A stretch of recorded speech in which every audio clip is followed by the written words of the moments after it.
Getting your kick and your bass drum to sit together on the mix can end up being more difficult than it should be. And maybe you've tried EQing maybe 80 hertz on the bass and cutting it on the kick drum or vice versa, and it still just sounds weak or flubby on the low end. Well, today I'm going to show you a simple trick that you can use to really clean up the bass and the kick drum so that way they sit together in the mix, but neither one of them are lacking anything in the low end. Hi, I'm Andrew Barr, and this is Producing in the Box, where I teach you how to make incredible sounding music without analog gear, all completely in your computer. So before we get into the video, if you want to know how to get incredible sounding vocal recordings at home, click the link in the description and download my free guide called The Ultimate Guide to Recording Vocals at Home. In that guide, I go through everything you need to know to get radio quality vocals in your home. Even if you don't have acoustic treatment up here like this, I even go through a thing I like to call the pop-up acoustic treatment technique, where you can even record vocals in your bathroom and still get nice, tight vocals without room reflections. So if that's something that you are interested in,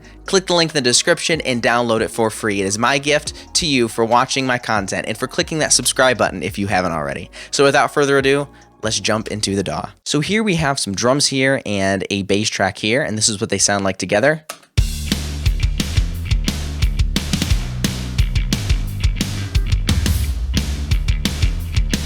So not bad, but they're still kind of a little bit flubby on the low end. Every time that kick hits, the bass kind of seems to fight with it, especially in headphones or maybe some of the listening devices that your listener might be listening to. So with the drums soloed,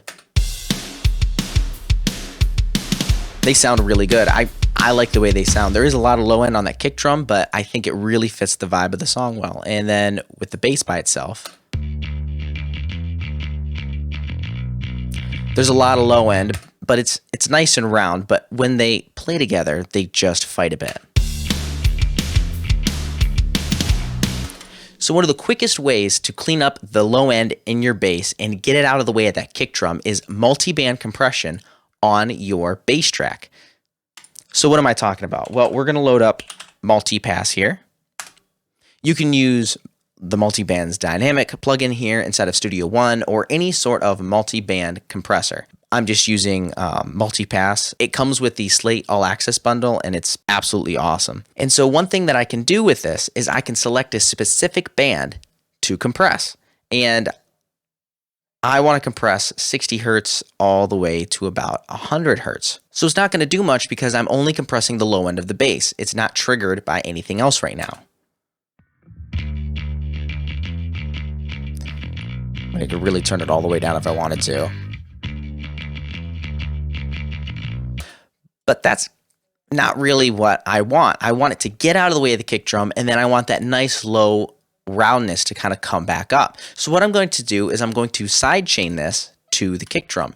So every time the kick drum hits, it triggers the compressor to turn the low end of the bass down. So not the whole bass. There's a lot of the high end grit kind of going on. I don't want that to dip either, or else it'll kind of feel like it's pumping. I only want it to cut this small section here.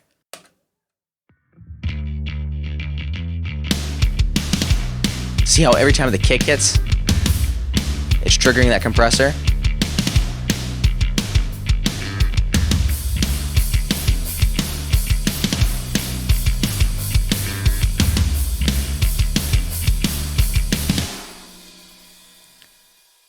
So now let's take a listen with this bypassed and then with this on. We'll go back and forth and see how well it cleaned up the low end.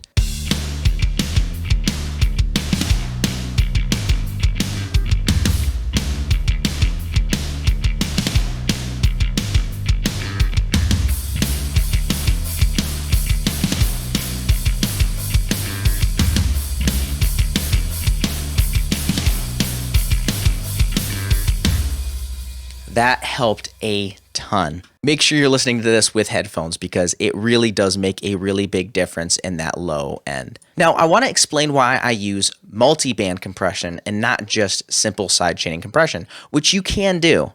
So I'm going to turn off multi-pass here, and I'm just going to load up a typical compressor.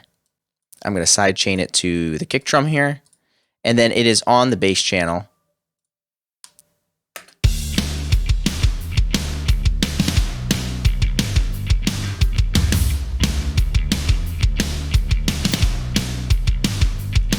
And so it gets out of the way of the kick drum, but that whole bass channel is like, it feels like it's pumping, and it's just it just doesn't feel right. At least not to me.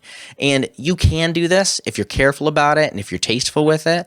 But honestly, multi-band compression is going to be one of the best ways to clean up that low end and to get it out of the way of the kick drum, but yet they still both have enough low end to share. If you found this video helpful, wouldn't you mind just scrolling down and clicking the like button? It really helps YouTube get my message out to more people, and maybe even click that share button and send it to somebody that might not know about this trick. So thank you for watching, thank you for subscribing, and now, as always, go create.